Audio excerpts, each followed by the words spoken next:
You are listening to the Enormocast. Sportiva is a proud sponsor of the Enormocast. And though I will be buried one day in a blown-out pair of Miras, if you're young and open-minded about trying hot new things like Spam sushi or snail facials, just like it sounds, then Sportiva has 2 new kicks available this summer for you thrill seekers. The Squama, or rhymes with your mama, is a high-performance Velcro slipper aimed at getting you boulderers up your sickest project. Sick, bro. And the Otaki, rhymes with souvlaki, is an aggressive high-performance shoe designed to hold the downturned shape even after repeated lashings. And they also happen to heel hook like a 3-legged monkey on a swing set. So check out your nearest high-end climbing retailer or Sportiva.com for these and all the classics. And remember, when you give Sportiva your business, you support the Enormocast.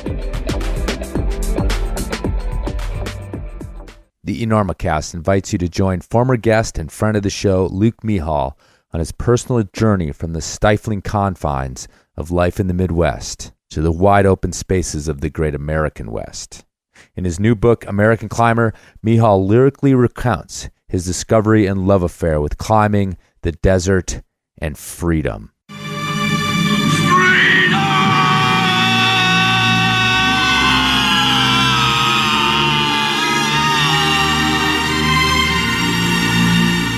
If you're wondering where all the soul climbers have gone, then look no further than Luke Mihal's American Climber, available at Amazon.com or get in touch with Luke himself at ClimbingZine.com. I'm sure he'd love to chat. And if you're a lovely lady, he might even write you some too soon poetry. We gotta get Listen, where are you playing in town? You playing here? We're doing the Enormo Dome, whatever it is. It's terrific. Oh, It's yeah, a big house. We place, sold that it out. side of town. That's a Very big nice. place. You sold What's it that, out. 20,000 seats. We really should. Look, you better get up there before he panics. Those pens are loose. You're very good. I have really enjoyed climbing with you. We'll make it. I don't think so. But we shall continue with style.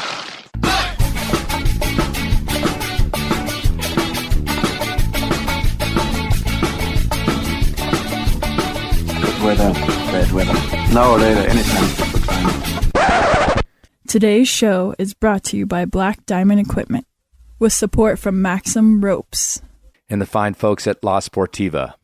And don't forget our charter sponsor, Bonfire Coffee. Go to bonfirecoffee.com and enter Enormo at checkout for a discount on great coffee and to support the Enormocast. And now back to the show.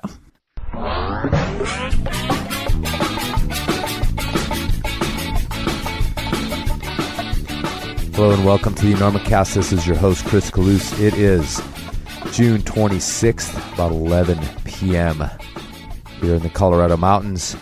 This is episode 107 of the Enormocast, a conversation with the mysterious Mike Libecki. Is he mysterious? I don't know. We talk about that. He does wear wacky masks on top of mountains. That's a bit mysterious. Only business today on the intro is, I want to once again remind you that the Lander Climbing Festival is coming up. That is coming up July 14th through the 16th or 17th or 15th, 16th, 17th, something like that. That weekend it is happening. All the things are happening. Dancing, speakers, climbers, climbing. Maybe you're climbing. Maybe it's too hot to go climbing, so you go to the crazy water slide up the up Sinks Canyon or whatever. Lots of cool stuff going on up there. I'll be up there with the entourage. Please come say hi. That is the Climbers Fest. Information at climbersfestival.org. Go check that out. The other thing I want to remind you is that if you do love the Enormocast, or even if you only sort of like it, even if you're a bit lukewarm about the Enormocast, but you listen, maybe you hate listen, like I hate watch the last season of Walking Dead. I just got more angry at that show as it went on because everybody was acting so stupid. Quit walking backwards. Who walks backwards? No one in the real world walks backwards. And how do zombies who are normally so loud get quiet all of a sudden? I don't understand. Anyway, hopefully you don't hate listening to the Enormocast. But even if you do, if you listen, you can help out, you can donate, you can do all sorts of things to keep this thing going, including supporting our sponsors and putting up with those commercials. But please consider going to enormocast.com, clicking on the Help Out tab, And if you want to donate, there's all sorts of things you can do that just take a little bit of your time that help the podcast. So please consider doing that. The podcast rolls on like glaciers used to roll on before they started melting. Anyway, we even talk about dead polar bears on this one. Oh, and while we're at it, I haven't been able to fit in the commercials for Peter Gilroy and Belay Specs. So please remember that you can get fantastic climbing-inspired jewelry from Peter W. Gilroy at peterwgilroy.com. Awesome stuff, not just jewelry, hats, belt buckles, money clips. But yeah, go check it out even if you not quite into that stuff. It might blow you away. So besides, it makes great gifts for people. Enter Enormo at checkout for a discount at peterwgilroy.com. And don't forget Phil at belayspecs.com. Enter Enormocast over there to get a discount on these amazing neck-saving devices. And remember, Peter and Phil are both the little guy out there making it happen, making a living in the climbing world. So support them, please. All right, let's get to it. Mike Libecki. Mike Libecki, amazing guy, like super overstokered all the time. I actually didn't know too much about Mike. His name just pops up now and again. I think maybe the climbing world doesn't pay attention to him all the time because he's not always on climbing expeditions. But when he is, he's kicking ass and getting some serious stuff done in faraway places. First ascents all over the world. A lot of them done solo. A lot of them super big and super gnarly. Really fun to talk to this guy. He was very enthusiastic about doing the Enormocast, even though he wasn't super familiar with it. He was one of those guys that when I emailed him, I basically got a reply instantly that just said yes in capital letters. So I always love that. I always like the folks who are on board from the beginning, and I think we got a good one here.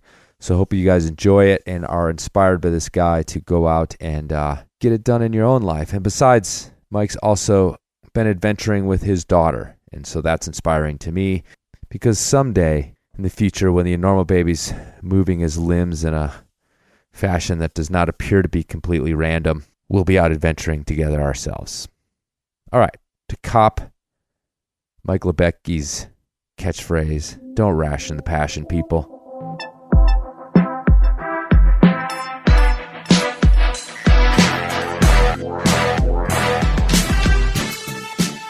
They're finally here, folks. The prettiest thing to ever be shoved in a crack. The new Black Diamond Ultralight C4. The featherweight camming champion of the world. 20 to 30% lighter than the old C4s, which means they're 20 to 30% more sick. The BD Ultralight cams are more lightweight than bailing off the nose because you ran out of baby wipes. They're more lightweight than that kid from Provo who fell in the campfire after 2 beers in Indian Creek. True story. They're the device that's oh so nice and the cam that can handle the slam. If you dream of climbing with different cams, you should wake up and apologize. So check out blackdiamondequipment.com for the specs on these little beauties, or head over to your nearest climbing retailer to fondle them with your own chubby knuckles. Put the cam down, sir. So, welcome to Carbondale. Well, it's nice to be here. Thanks for having me. You ever been to Carbondale before? A couple years ago, came in 5 Point. Oh, yeah? Pretty quick trip. And what's your business here this time? So I have a film today at cool. 5 Point, called Pumaka. And it's Immaculate Jungle Mayhem, First Ascent. Cool film. Who'd you go on this trip with? So Angie Payne. Oh, right. You must know Angie. Yeah, of course. She's been on the show. Yeah, Keith Ledzinski, Andy Mann. You know those guys? 3 Strings? Yeah. Yeah, so super cool group of friends. Mm-hmm. Yeah, it was cool. And the film is out for people to see yet, or is it on the festival schedule? It's showing here at 5 Point. It's, it'll be at Mountain Film Telluride, Banff. It's a pretty unique film, actually, even in the climbing world. I mean, we're talking deep jungle, rain every day, mud mayhem, decent rock let's just say it was 100% wet the entire time. Right. When you can wring out your rope, wring out everything, literally, like 100%, drips come there out. was not a dry piece of gear for over 2 weeks. Exactly. I mean, it's a kind of environment if you want to put out a shirt to dry, it's going to be more wet. Right. Even if it's not raining because it's humidity. It was intense, man. You've done all types of expeditions all over the world. I keep reading 50 plus expeditions. You're shooting for 100. That sort of thing. Is climbing it seems like climbing is generally, I can't obviously say always, but generally a big part of the core of the expedition. In other words, maybe the raison d'etre, or however you pronounce that, to go to some of these places. Is that pretty common? Because I was, it would take me days to run down your entire expedition. Yeah, no. Skiing in Antarctica with your daughter, stuff like that. Yeah, too, but so climbing seems to be a big. The part majority of of the real. When I'm going to define a real expedition, those are climbing based. Exploration defined, big first descents. Okay. And untouched, unexplored, unclimbed, virgin earth, really remote. And so there are some trips that are still an expedition in a category that, taking my 11-year-old daughter to ski in Antarctica. That was real. That was a very real deal. Or, going with her to Kilimanjaro. And so, but the ones that I focus on for myself, whether it's solo or with specific partners, it really does focus on virgin earth for sure. First ascents. Yeah. Right. And you grew up in the Sierras. I grew up, less than 30 miles from Yosemite. Right. And then we lived in the mountains where, the whole Bigfoot phase when I was growing up, Bigfoot was out in the forest and near Oakhurst, not far from just outside the valley, Yeah, and then there were too many rattlesnakes for my mom, so we moved down to Clovis, which is, just right by the foothills of the Sierra. Right. And then ended up living there. Yeah. What did your first climbing look like? The first climbing I did was out at these tabletop mountains near Clovis, and we'd just go out there and top rope, and we didn't know what we were doing. We're making anchors with double overhand knots and just ridiculous. We just went out and we're going for it. Right. And at the top of the cliff, we're hammering in huge stakes and slinging around it and setting up top ropes. And, I think my first pair of shoes was some Boreal Aces. Right. My first harness I bought from Kurt Albert in Camp 4 parking lot. Oh, right on. It was a hot pink polka dot little bikini harness, and it's one piece of climbing gear from my entire life I still have. That's awesome. Pretty sweet. Yeah. Yeah, because it was the 80s, right? We're talking. No, so I'm 43. Yeah. And so I started climbing just near the end of high school. So late 80s. Yeah, late 80s into early 90s, kind of really got into it. Okay. Yeah, so that's the hot pink era, or at the end of it. Kind of, yeah. And no, I was hooked immediately. Dude, Boreal Aces were great shoes. They were sweet. Freaking Croft climbed in those things. Yeah. Well, I used to, and shortly after starting climbing, I ended up living in Yosemite Valley for 5 summers, and really not knowing anything about the climbing scene. I went there, got a job in the mountain shop, and really cut my teeth and just started getting into it. I really didn't know much, and so I'm, like all of us, I think, or most of us, we're lucky to be alive after learning through some interesting mistakes. Yeah, and so you would have been there in the mid '90s, right? Yeah, and that was kind of there was this sort of resurgence in gnarly big wall climbing. I think the 90s, there was a handful of people free climbing, like the Hubers showed up in the 90s as well. And Lynn had done late 90s, yeah. So were you in that wave of climbing El Cap, and is that where you cut your big wall teeth? So when I was in Yosemite, I wasn't hanging out in Camp 4. In sort of the climbing mecca, the climbing scene. I was living up in the terrace.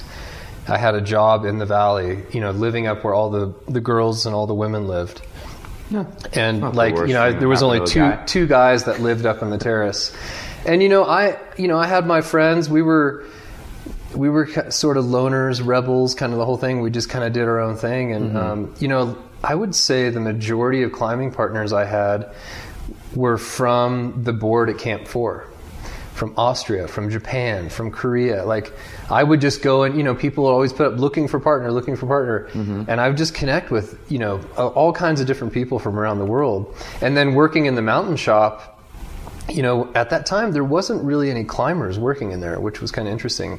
So I was the one in there I was there to climb. Okay. And so I'd always meet foreigners coming into the mountain shop, like looking at guidebooks or blah, blah, blah. And I would just end up mainly climbing with a lot of tourists and a lot of people who are traveling there to climb. It was really pretty cool. Yeah, like not tourists, like, you're just... Climbing tourists. Yeah, exactly, people visiting Yosemite to climb at any level. Right. Like, they're like, oh, I wonder, how to find snake neck. I'm like, oh, I'll go run up there with you. Or, I want to climb the, lunar eclipse on El Cap. I'm like, oh, I'll do it with you. It's just kind of like any opportunity of climbing, I was pretty psyched on. Right. Anything, actually. Yeah, it was pretty cool. So when did you sort of switch modes or like throw this expedition style thing into the mix? Yeah, so in Yosemite, of course, climbing all the different formations, free climbing, aid climbing, from Ribbon Falls to Watkins to all the, every formation, all the major formations. And then,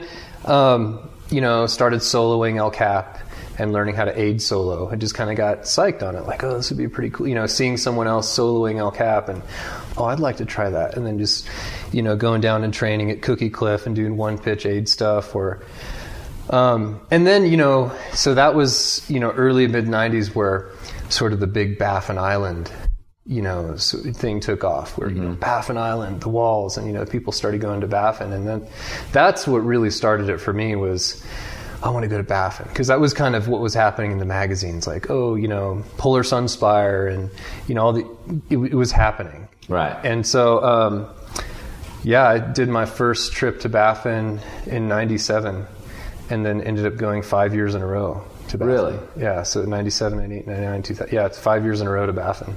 So what? It seems like to me, looking back at that era, and even there was just a film in the film festival yesterday, Shane and Dave's film about climbing up there last year or 2 years ago, whenever it was. Yeah.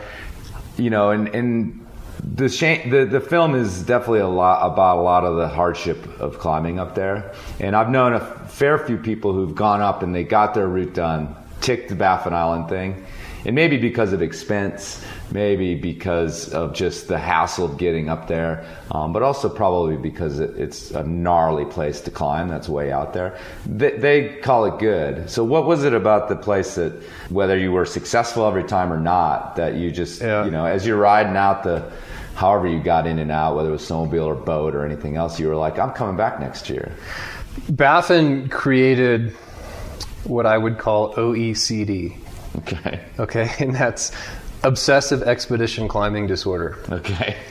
And that's not an exaggeration by any means. From, going on 20 years now, it really has been, my lifestyle is about going on expeditions and climbing first descents. But Baffin specifically, it's just so grand and so powerful and so beautiful, and you're on the frozen ocean, or you're with the Inuit with the dog teams traveling over, and there's polar bears and there's whales out at the floe edge, and it just really was the first experience that I was captured by the true magic, power, and beauty of like a remote place. I mean, I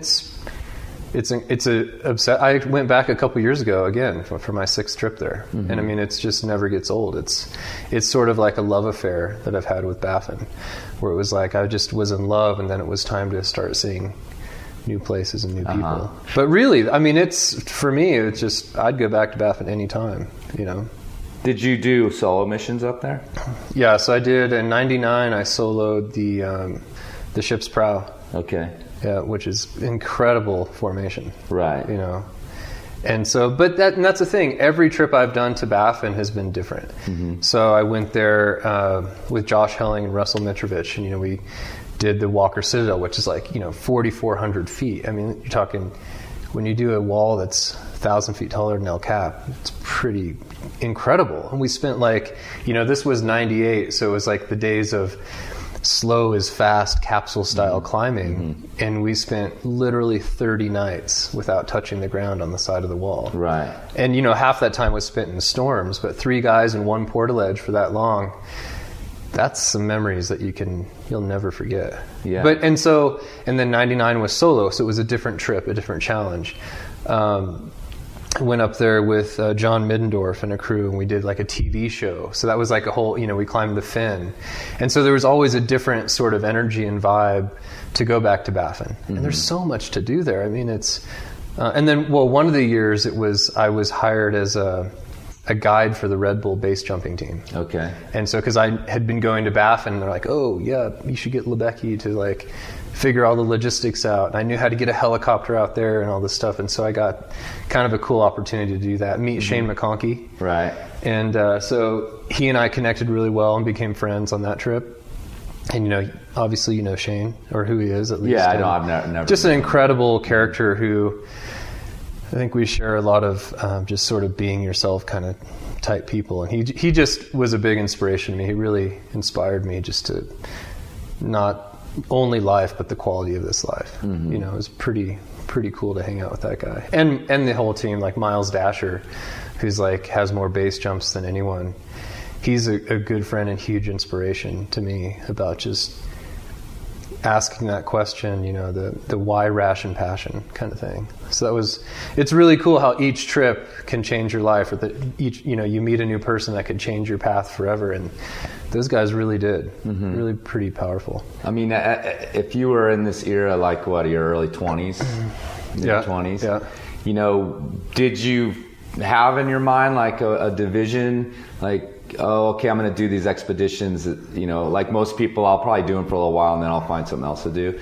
And like, was it that kind of thing? Did you have sort of a backup plan, or this will probably end sometime, and then somehow you made this moment where you were like, oh yeah, I think this may be just everything. It was an interesting evolution that really was focused on the now. I didn't really think about the future or the past, and I was, on my own, and if I wasn't, I'd be living in my truck, or kind of standard, a lot of people get, but it was after that first trip to Baffin, then I started going to Greenland, and then I started going to China, and then to all these, and it was like, oh, if I could do 1 trip a year, and then I'm like, oh, I bet I could figure out how to do 2 trips a year, and I'm like, oh, maybe I could figure out how to do 3 trips a year, and it just kind of, it really was an organic enthusiasm is really the only way to explain it. Why do if I take my daughter to get ice cream, why does she choose chocolate chip mint? And why do I choose chocolate and peanut butter? I don't know. It's just, that's what we love, right? Right. There's no real, how do you really get down to the bottom of why we make our choices? But I think that answer is organic enthusiasm. Like that's what you're stoked on. Right. For whatever, the sunsets, the climbing, the people, the flora, the fauna, the culture, whatever it is. But it has a lot to do with that. Right. Anyways, it really just did turn into a lifestyle, and it's still that same thing, add in family and a daughter and other things going on, and now her going on big trips around the world, and it just became, gosh, man, that's a great, you can get me talking all day with that question, but it just, it's like Yosemite, and then like, let's go do first ascent, let's plan our next big trip next year, next 2 trips, and then back to Yosemite, and then back to Utah to work in the winter at the ski shop, and just kind of this thing that just kind of evolved. And then I got fired from my job in Yosemite because I asked for time off to do another El Cap route. And my boss was like, you can have the time off. If you go do the route, you're not welcome back. And he was cool about it. He's like, you got to understand, we got to have you work. Right. It wasn't he's like, we got to have you like on the clock a certain amount of hours a week. And so it was cool how he's sort of like, it's really interesting looking back on him, because he's a really, really cool guy. And him firing me, or kind of making it clear that it's time to move on, really set me straight to go and do more big trips. So then I started working in ski shops in the winter. Right. And then the rest of the year was just climbing and doing trips. Okay. Well, it's funny you say that, because I mean, people have heard me talk on the show about that era in Yosemite, and a couple of things that you were saying is, one thing is that you were sort of divided maybe a little bit from like the hardcore wall crew that was in Yosemite that I've frequently complained about. You know, as being not very welcoming, not that open to like new people with new ideas walking in necessarily. But also, like, you know, with someone who works seasonally in maybe like the mountain shop, I think it's really easy just to get in you know, I'm back in Yosemite, or I'm back in the same position over and over again. And maybe your boss is like, you know, kicking you out the door, was finally like, yeah, you know, I don't want to see you back here again. Like, go do your thing. Like, well, I had just gotten off. Out, you know. You know, I would spent like a week climbing a route on El Cap, you know, kind of standard grade 6 style. And I had met this Japanese woman named Misako. Mm-hmm. And she had just, like I mentioned earlier, she had just come in the mountain shop, and she's, you know, looking in the guidebooks, and she kind of politely says, you know, I'm looking for a partner for El Capitan. And I'm like, oh, you know, what route are you going to do? And so I was like, hey, I'd love to climb a route with you. That sounds great, you know. And this was like strictly a climbing partner. She was really cool. Mm-hmm. We've done trips around the world together, and, you know, it's just a friendly climbing partner thing. Mm-hmm. It doesn't have to do with anything else. But I was like, oh, hey, you know, this Japanese woman wants to do this route on El Cap, and I really want to go. And that's when he was like, right. Yeah, you can go, but you can't come back. Right. You know, and yeah, it was good. Anyways. Well, just thinking about like paths and splitting off, you know, you can look into a life and definitely find these places where either you made a decision or someone pushed you into making a decision. And maybe at the time you might have been like, oh, well, how am I going to make money? Or, you know, or maybe at the time you're just like, great, I'm out of here. No, but I always had a plan for how to make money. So, you know, I'd always work seasonally. Mm-hmm. And so I knew about climbing and I knew about snowboarding and skiing, because that was my entire life. And so I knew I had a great job at Snowbird in Utah. So I'd work all winter and then take off spring, summer, fall, and I'd come back, work all winter, and then ended up going to Alta, as I mentioned to you. So Little Cottonwood Canyon really has been, you know, a big part of my life for a long time. Yeah. So I'm going to get to, you know, climbing with your daughter and stuff like that, or not climbing necessarily, but doing your trips with your daughter. But I want to ask you a little bit about soloing. I was a soloist on El Cap as well. Oh, nice. And, you know, and it's a thing that a lot of people who either don't climb or even climb some but have never soloed are a lot of times frequently interested in, and you can get peppered with a lot of questions of like what the point was. Mm-hmm. You know, and I can wax poetic about it, or I can just be like, well, you know, it was easier to not have to deal with a partner whose schedule was different than yours. You know, I could just be like, all right, I'm going tomorrow, and I don't have to negotiate with anybody. Yeah. But, you know, I sort of like dreamed of, you know, taking it to, you know, somewhere like Baffin, or when we did go up to Proboscis, you know, when I was on that trip, I was like, God, what would it be like to be up here by myself?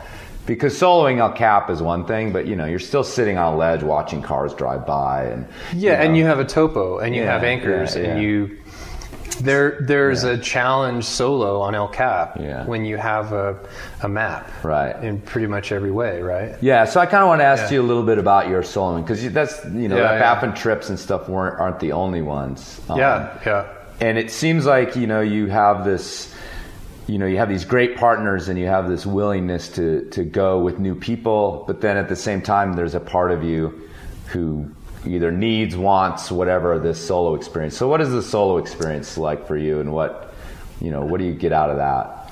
Especially when you're in a place that's far away. Yeah, after, you know, sort of obviously kind of Yosemite being, you know, training grounds for everything, including soloing, rope soloing.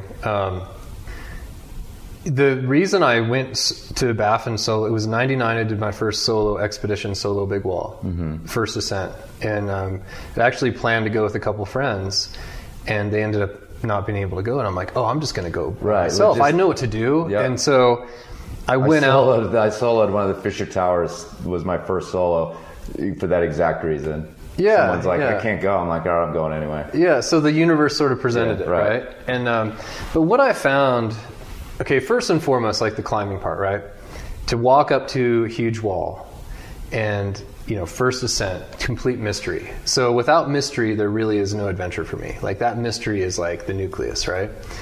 So, but I knew what to do. And so, but aside from the mathematical aspect, the equation of soloing a big wall first ascent, what I really found was when I got there with the culture and I was by myself and not with partners or a team, they all of a sudden cared about me so much.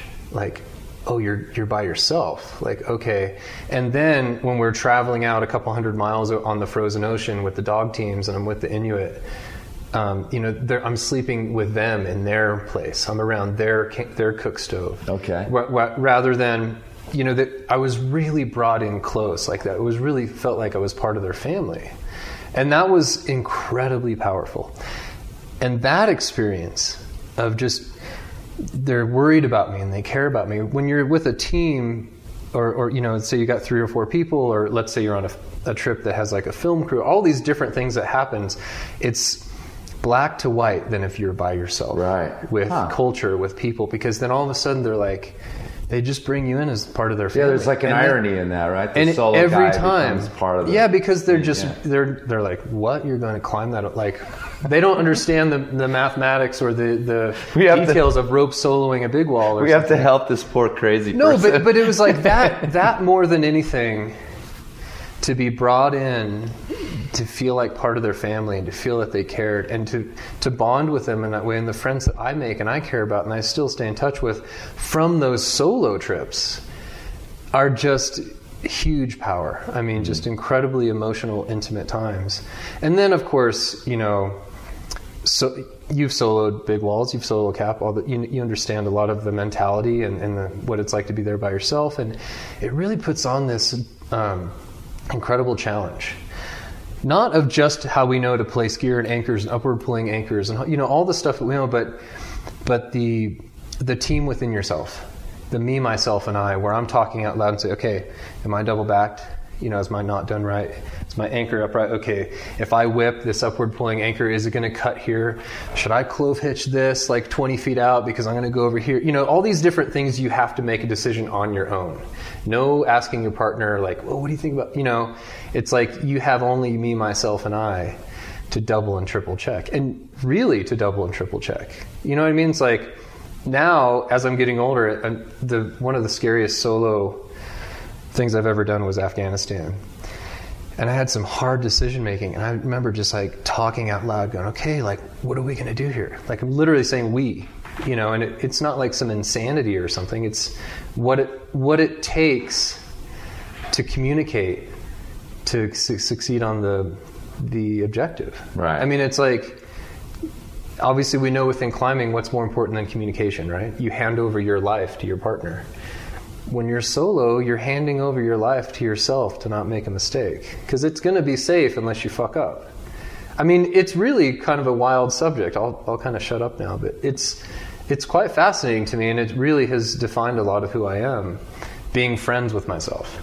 I've never told anyone to stop talking about anything. Well, I'm just saying, because like I'm rambling on, but it's like you asked the question of the solo thing. We're here for rambling on. And the solo mentality, man, it's especially if you're out. You asked earlier. Okay, most of these trips are about climbing, right? Yeah. Well, one time I'm like, okay, I'm going to go cross this desert in Western China. It's like 700 miles. No one's ever crossed it, and I went by myself.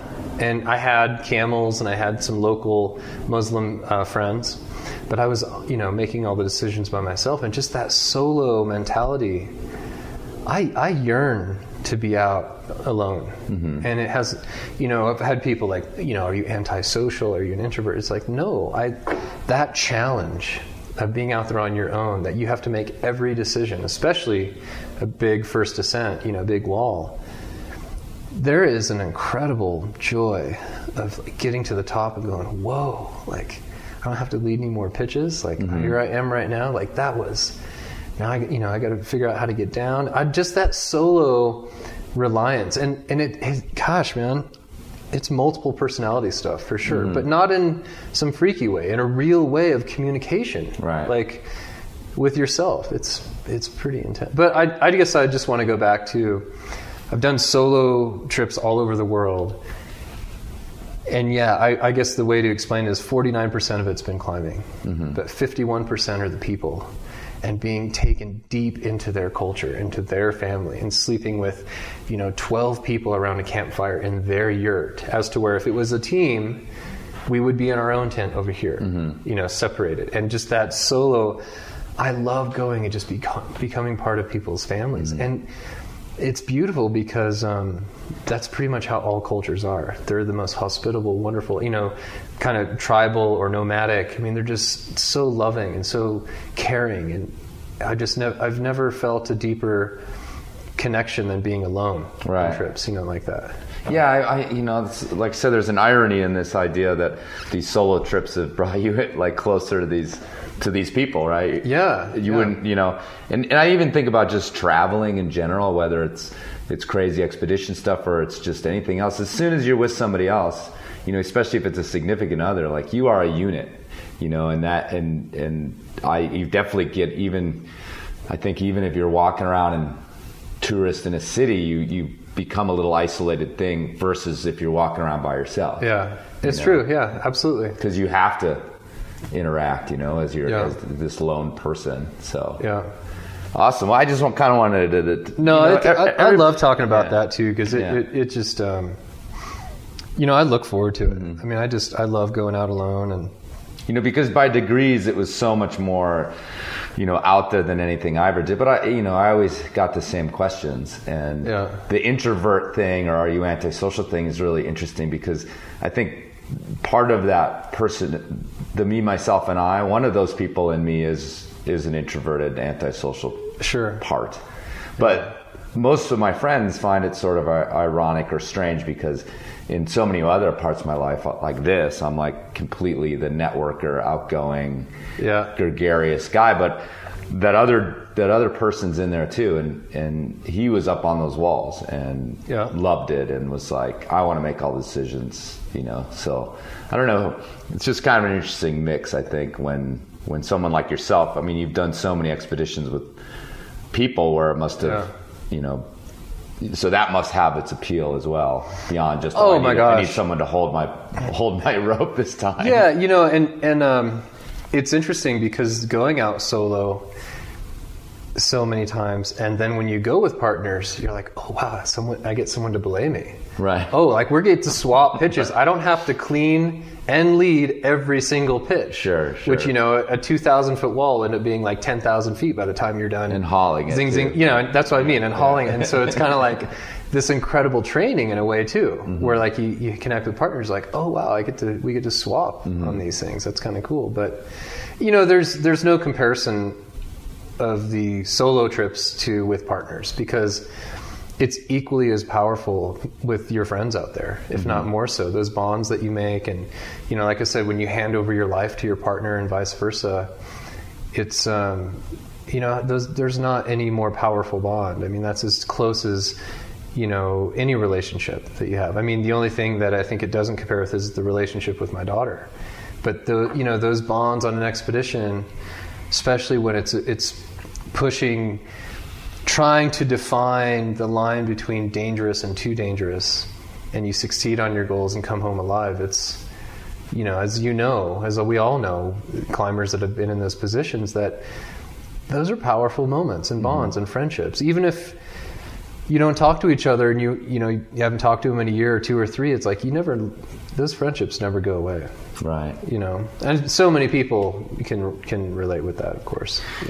So with this OECD, this idea that you have an addiction to this sort of thing, and we've talked about this on the show, many times. I bet. Yeah, I bet. And sometimes in terms of the negative, because obviously as soon as you talk about addiction, your mind goes to drug addiction and Well, if you look at addiction in the dictionary, right, it mentions the addiction as a negative aspect, like it's hurting your life or others. Right. So I think you have to call it a healthy addiction, right, or just an obsession, right? Because addiction really does say it's like detrimental, and I don't know how this obsessive expedition climbing disorder really is negative, but if you think about it. There are compromises and sacrifices to everything. Right. And I think even more so, anything worth doing is going to have compromise and sacrifice. So, I mean, there's that, of course. Well, you know, and it does have the word disorder in it. So there is some, like, I mean, I know it's a goofy name. Well, and I just sort of made that up. That's what I'm saying.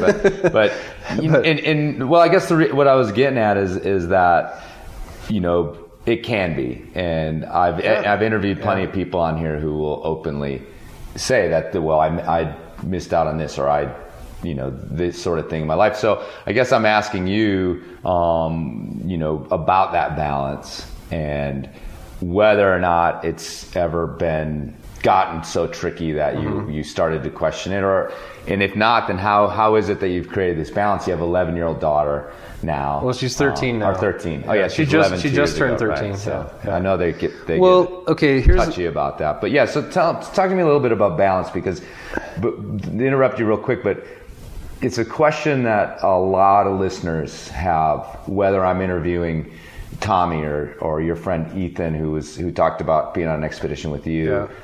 You know, people want to know, well, how is it that, you know, you find this way to have this life where those crushing things that everybody else worries about, you either manage them or you manage to not get overwhelmed by them or everything else? Because I think that's such a big concern for the layman climber, is I want to climb more, but boy, it seems like So anyway, the balance thing is... The first thing that comes to mind from talking about this is how I've continued to make it a lifestyle for so long. And really what that started with, and this is just the authentic, organic of how it started.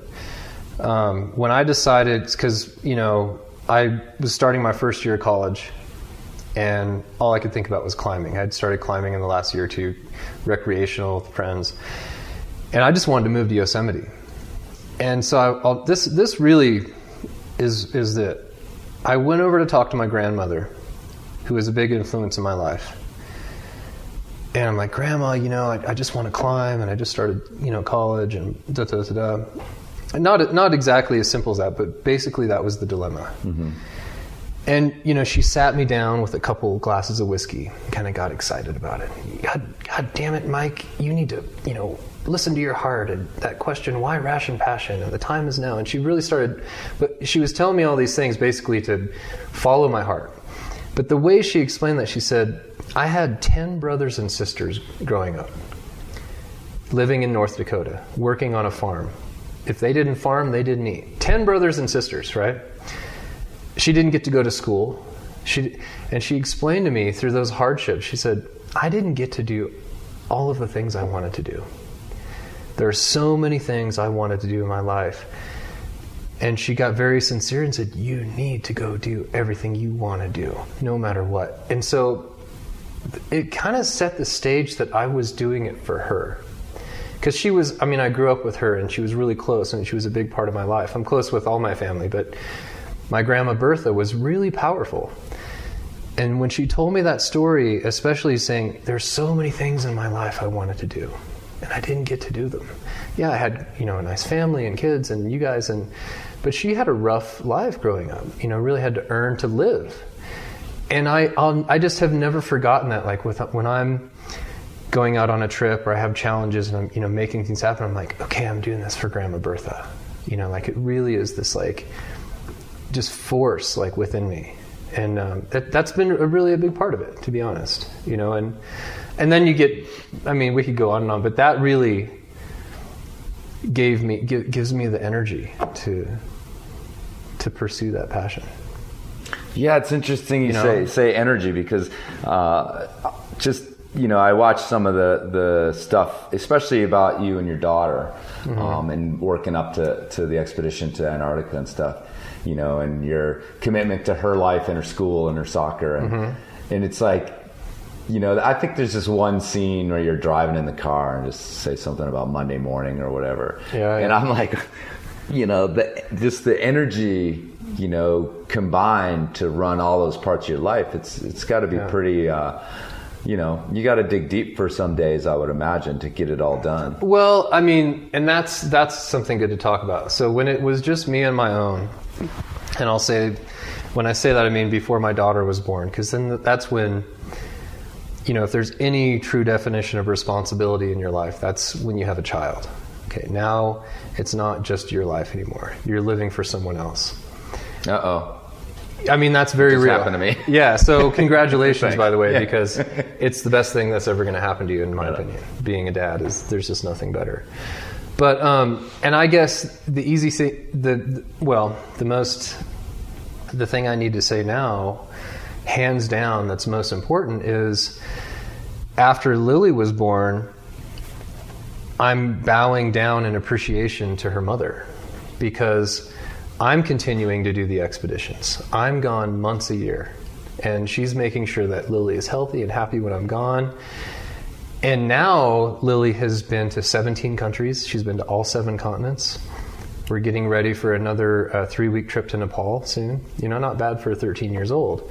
Without her mom supporting and being there, none of this happens. And so really it's not, I work really hard to make this stuff happen. I plan. I'm a stay-home dad when I'm not traveling. I do soccer. I won Father of the Year award, all this kind of stuff.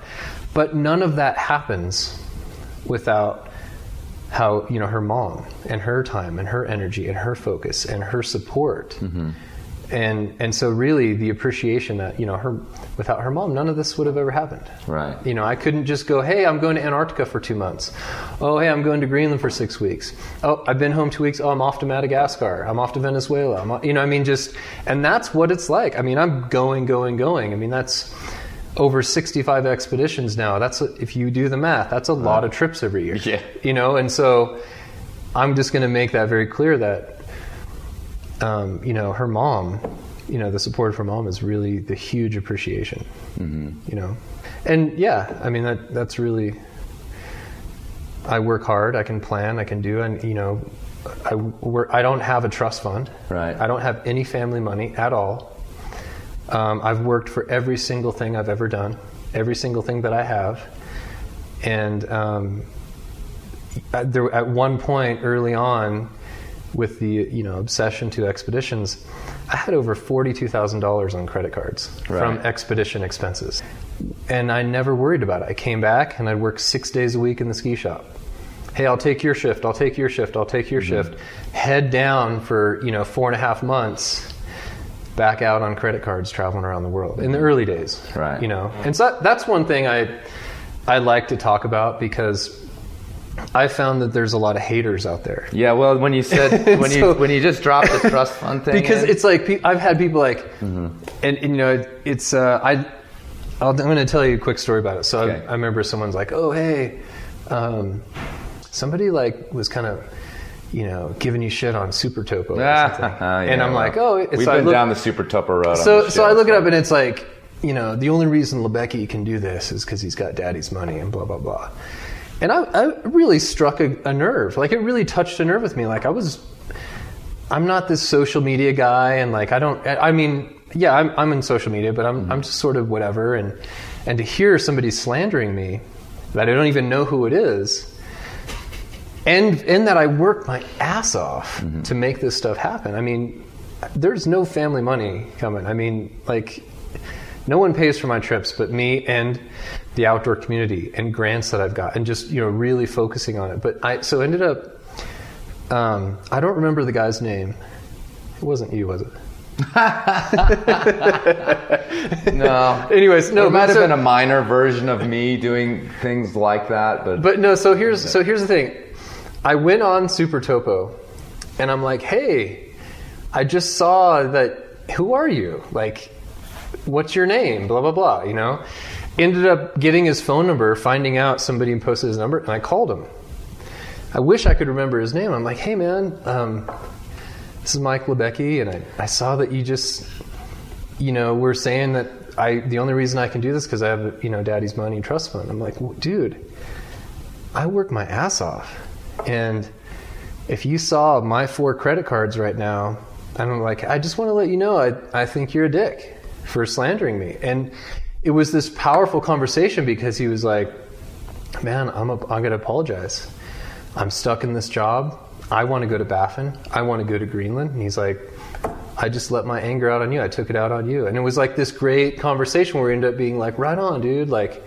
and having a positive ending. But it was the first time I sort of got slandered about something I love to do. And I used to, it was like, I guess I always felt like the climbing community is like all our bros and sisters and family and camaraderie and joy. And now over the years, I'm like, oh my gosh, like there's some seriously angry people out there with a lot of shit to say. And it's like, we're all in this together in my mind. Like I'm, this utter optimist of joy. And, and it's like, that was my first experience of it being like, whoa. Well, either way. Anyways. Well, you said, you dropped it in the conversation a minute ago about the trust fund. Like, it's not a trust fund and I knew when you said that there was probably a background, because for whatever reason, it's the thing that makes people mad the most. And the other thing I always think is like, well, so what? He's lucky. I mean, there's so many people that have some family money help and they don't lead interesting lives at all, or they waste it, or they're jerks or whatever. Absolutely. So if he's got a trust fund, like, fuck you, too bad. Like, that he's doing great and you're stuff. right. So, and I've had a listener or a guest on the show, Josh Wharton. We talked about this during his interview as well, because he gets accused of the same thing, and it turns out that he does have a little bit of inheritance because his parents passed away. So it's like, oh, you're going to slander this guy because and that's his parents set him up a little bit. Yeah. I have friends that climb and do certain things because they do have family support or money, but how can you slander or mock or give anyone shit about a position they're in? Right. I mean, if they're doing good things and if they're not hurting someone else, what really can you say about it? But anyways, that was kind of, that touched I'll never forget it, because it really touched a nerve, because I'm like sitting there, how am I going to pay off these credit cards? And yet I'm like, oh, I'm going on another trip, getting another credit card, begging the bank to just increase it by $5,000 so I can go here. To each their own. But it ended up being a really positive thing, actually. So. Yeah, well, speaking of positive things, you keep saying like how the daughter and this wonderful girl and this wonderful mom have changed your life. I do want to ask you a little bit, and I asked Tommy about this too a couple episodes ago, is what about risk? And I guess in terms of leaving, going on these trips, and there's a myriad of stories that I've read, the polar bears or the Taliban or the climbing and the climbing on Choss. The movie about Baffin last night was primarily about like the dangers of climbing on these big Chossy towers sometimes, and so it's a dangerous activity. What do you say about?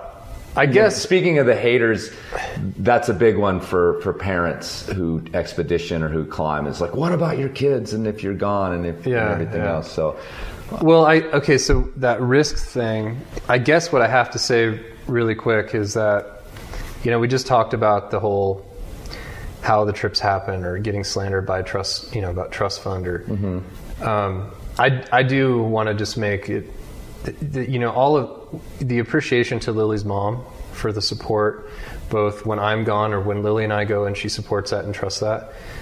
I need to say that so many people in the outdoor industry that we all know, all the companies, all the grants, all the media, it's just, I have to throw a huge shout out to everybody, because without that, none of us get to do this. None of us get to have these sweet cams and carabiners that'll hold a car and the tents. And so it's like, I want to make it very clear, the appreciation, for everyone, you sitting here talking with me, all the companies. I mean, it's like this community really does make it possible for Tommy, for everyone, for, people you've talked about, for Ethan, everyone, our community makes everyone else's successes possible. If you think about it, and it's just, that blows me away all the time, that we get to go climbing and we get to have our first world problems. And it's pretty amazing. And so I just wanted to throw that out there, because it's pretty special, that we're sitting here talking about climbing. and going to watch some great climbing films this afternoon. And I mean, it's a sweet life. Well, and I actually. So, anyways, I just wanted to. I had to get that out there, you know. Well, last night I talked to Cedar right on stage and made a joking thing because he just showed this video about flying in Mexico and how they were like down there for months waiting for, well, weeks anyway, waiting for the right conditions, but flying every day in this sweet little town. And I said, yeah, how many goats, did you sacrifice to get this in your life? And his joke was like, he's like, some people have trust funds, or rich uncles. And he's like, I just have Uncle North Face, supporting my lifestyle and making sure I can do these things. So, it's true. And, and you've been down this road as well, where the sponsorship thing pisses people off for some reason as well at times.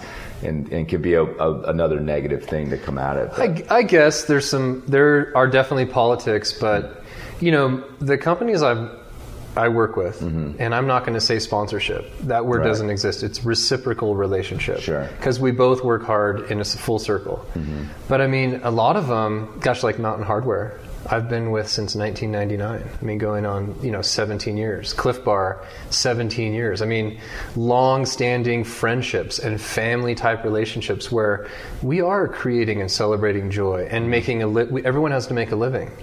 And so it's very real. These companies are not companies, they're people. Mm-hmm. Like you and I working and creating joy. And it's pretty special that we're a part of it. Right. So anyways. Okay, go back to the risk thing. So you wanted to, so risk is, now that this is a great subject because I know when my daughter was born, it was a really intense year because I had just had the worst expedition moment of my life. I was out on a solo trip to Greenland, and I was out with the Inuit going to this fjord, a few hundred miles by boat, and I watched them murder a polar bear in front of me. And it was like devastating. I was like, I'm going to die on this trip. Like, I just saw this beautiful, powerful, godlike beast murdered in front of me. It was still legal to hunt polar bears in Greenland. It still is today. And I just want to say there's no reason for anyone to be hunting or killing polar bears in today's day and age, even the Inuit people. They're dying off. And so I grew up hunting. This is kind of getting off on another tangent, but there's just no reason to be killing polar bears. They're disappearing, and the only little thing that gets me is I have so many Inuit friends, and their tradition with grandfather and grandson going out to get their bear, their polar bear. I get that because I did that with my family, getting your deer, and it's just, anyways, that reminded me of a pretty interesting situation. So no fucking killing polar bears, It's no need, no reason. Right. Anyway, but so that same year, that was very powerful. That same year my daughter was born. And, people around me said, okay, it's time you had your fun. Right. Kind of thing. And it's like, well, what do you mean? This doesn't change anything. I mean, what do you and so it didn't change anything, basically. I did as much, or I did more trips. I've been doing more trips ever since then. Mm-hmm. It's never stopped. It's never changed anything, and that's why I say, without the support of Lily's mom and family and friends, that's really how I've been able to continue. But there's compromise and sacrifice. I mean, I miss my daughter. If there's like this film Pumaka, this jungle trip that we're going to see here at 5 Point today, it looks like it was really hard. And just really suffering, and really the only hard part about any expedition for me is missing my daughter. Mm-hmm. To be completely honest about it, it's like that's really the only part that sucks, is just missing her, and her missing me, calling on the satellite phone, and I'm still going to be gone for 3 weeks, and Daddy, you need to come home right now. You need to come home right now. And it's just, but there's a lot to talk about with that. Right. I've been told that, okay, yeah, you think you're this great dad and blah, blah, blah. Because I feel like I'm a great father.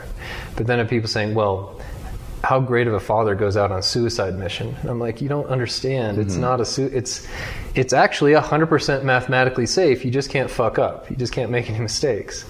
we'll debate that all day. Right, Anyone right, can right. debate that all day. But one of the things that, as my daughter's gotten older, I think really the example, if anything else that I've set for her is, you can do anything you want. It's going to take compromise. It's going to take sacrifice.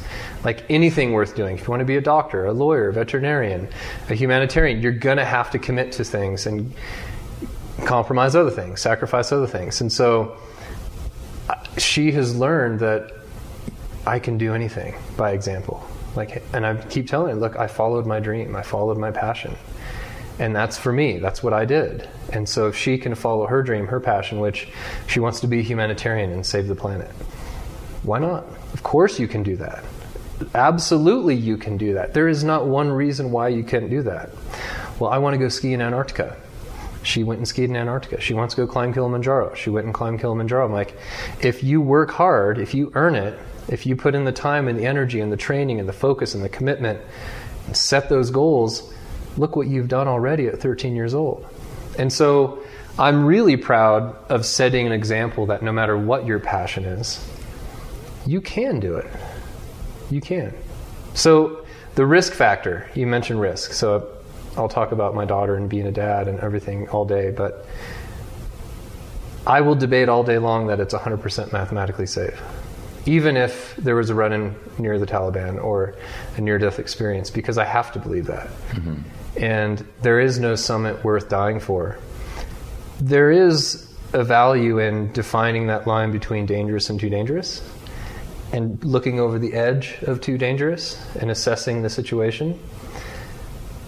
But with or without a child in my life, with or without being a father, there's no summit worth dying for it either. Mm-hmm. You know, if that makes sense. Yeah. I want to be old. Well, you've got 45 more expeditions to do or whatever, 35 more expeditions. So anyways, that's a fun subject because, you know, I'm really a proud dad, like any parent, mm-hmm. and just, you know, don't tell me how educated you are, tell me how much you've traveled is something I really love. I love that quote a lot. And I think you understand that. I think people listening to this understand that. Whether it's in the States or around the world, it's like travel is important. Getting out and traveling in nature, and you're in the foothills near your house, in the mountains near. I mean, it's put down the damn screens, make a balance of it. You know, like get outside, digital detox. Anyways, this is like father stuff coming out now, where it's like, you know, that we're talking about and making sure we understand, and you know. Cool. Well, I got a couple more questions. What's up with the masks?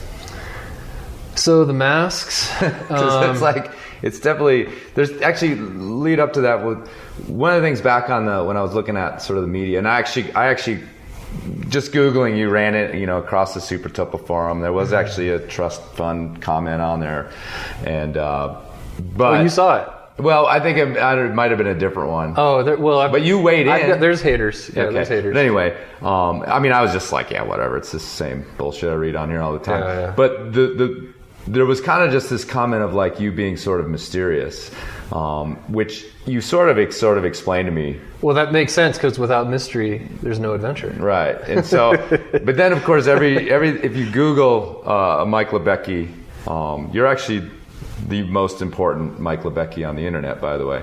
You come up first. But anyway, there's the pictures of you in the mask. So let's talk about the mask real quick. So that's one of my favorite things, and I like talking about this because, let me tell you why. Because what did you just do? You just laughed. Mm-hmm. So what this has caused ultimately is laughter, whether you're laughing at me or with me. So without humor in our lives, what do we have, right? If we're not having fun and joy and laughing, think about it. Like our lives would be pretty shitty, I think. Mm-hmm. Would we even exist if we didn't have joy and laughter? So that's a way that I've found. So in 1997, I went to do the regular route on Denali with a Japanese friend of mine. And I'd never done anything like that. And it was like getting the XGK stoves and making sure we can clean them and doing sort of an alpine style climb. And, you know, it was totally new for us. And we were like 20 or something like that. And so we got up to 17 camp. It was with my friend Hajime Kitaore. And we got up to 17 camp, and out of out of his pack, because we left our sleds down at 11 actually, maybe 14. Left him at 14. And so out of his pack, he pulls out these full tiger suits. And I'm just like, whoa, like what? I mean, we're talking full head tiger, full suit tiger, you know? Tony the Tiger suit. Yeah, like Japanese style. Yeah, but and I'm like, what is this? This is incredible. Like, are you kidding? He's like, Year of Tiger, we will climb Denali, Year of Tiger. You know, I'm like, yes, dude, yes. So we literally like going from 17 camp to the summit, you know, summit day, in our tiger suits.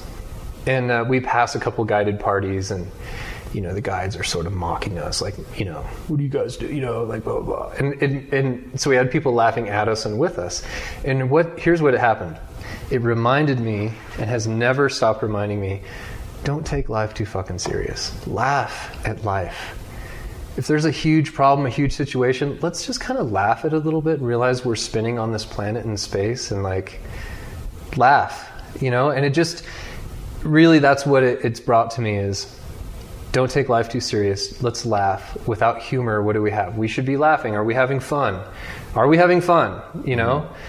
And it's just become a tradition ever since then. Yeah. So going on 20 years now. Right. What year are we in right now? Right now is... Year of the Monkey. Year of the Monkey. Nice, perfect. It's got a T-shirt on for you podcast listeners that says Year of the Monkey on it. And I also make T-shirts every year, and it's just become a cool theme and fun, and to get the new mask. And it's funny. So when I soloed the Ship's Prow in 1999, it was Year of the Rabbit, and I was climbing capsule style, of course, and I didn't realize I was going to make it to the summit. I was fixing these pitches, and it was really snowy, and there was ice, and I had some good energy, and I ended up making it to the top. Without your mask. Without the mask. And so I fixed the lines, went back down, bivvied for another day, because my mask wasn't with me, got my mask, went up the next day, and I just was like, I can't do it without the mask, you know, and it's just been a fun goal. Well, let me tell you something else about that one. I think maybe because of Donnie Darko, that mask it was a little more creepy than funny. I'm just going to warn you. Which one? The rabbit. Oh yeah. No, there's some, and it's just that one just came across a little funky. And here's the thing, you know, now, you know, my entire lifestyle is exploration and climbing and adventure and the outdoor industry and media. You know, working with National Geographic and all the different genres. And it still is, you know, these masks, it's still all part of it.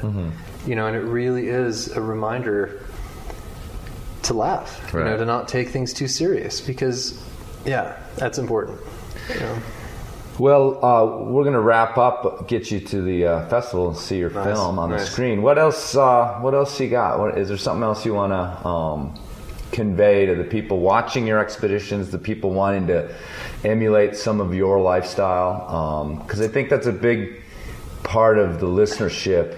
You know, obviously all of us don't want to just go full bore, but we want this adventure in our life. Yeah.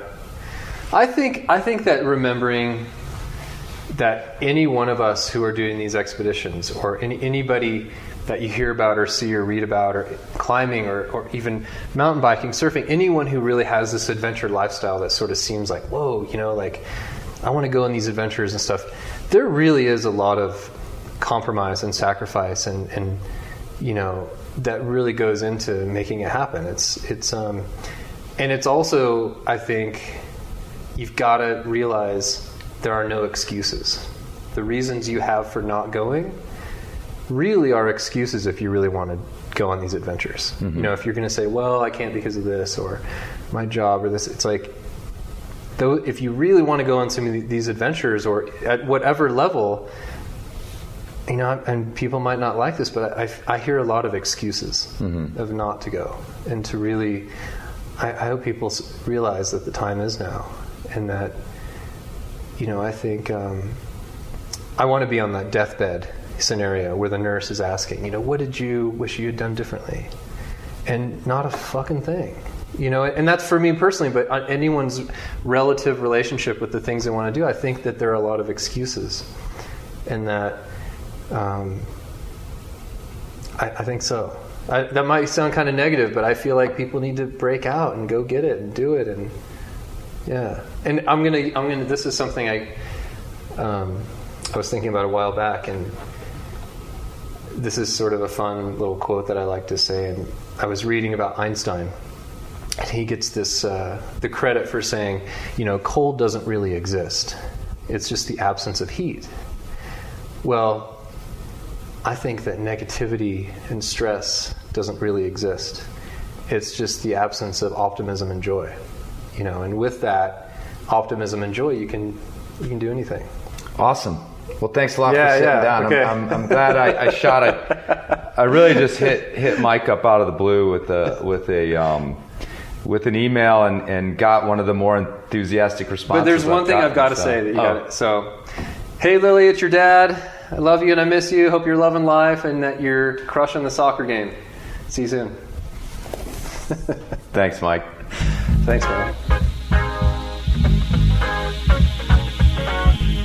All right. Thanks for listening. Thanks to Mike for sitting down. Again, very enthusiastic guy. Very enthusiastic to do the Enormocast right out of the gate. So that was awesome. And he's the real deal. So check him out. I thought he was mysterious, but if you Google Mike Libecki, there's actually just a ton of compelling video and everything else to watch. And the guy really has been everywhere. Yeah, so check it all out there.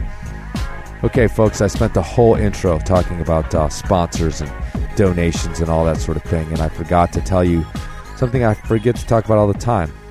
T-shirts. Adiac.com, ADAYAK.com. Enormocast T-shirts. Check them out. My T-shirt game it's not amazing, but very kind people have tried to help me out with my T-shirt game, and I've mostly not taken them up on it because I'm stupid and lazy. Is what it comes down to. But they're out there. Go check them out. Am I not selling the T-shirts very well? Have a look for yourself. You can also just click on the banner at enormocast.com. T-shirt banner will take you there. Yes. Also remember, you can send an address for free stickers. Please print the address in the email as it would go on the envelope with your name on it. Just exactly the way it looks on the envelope, especially you folks from other countries. And then I can just cut and paste. Very simple. Very easy for me. Chris at enormocast.com. Send it there. Okay. Mike Libecki's catchphrase is don't ration the passion. The Enormocast's catchphrase is, of course, say it with me now, check your fucking knot. Yo.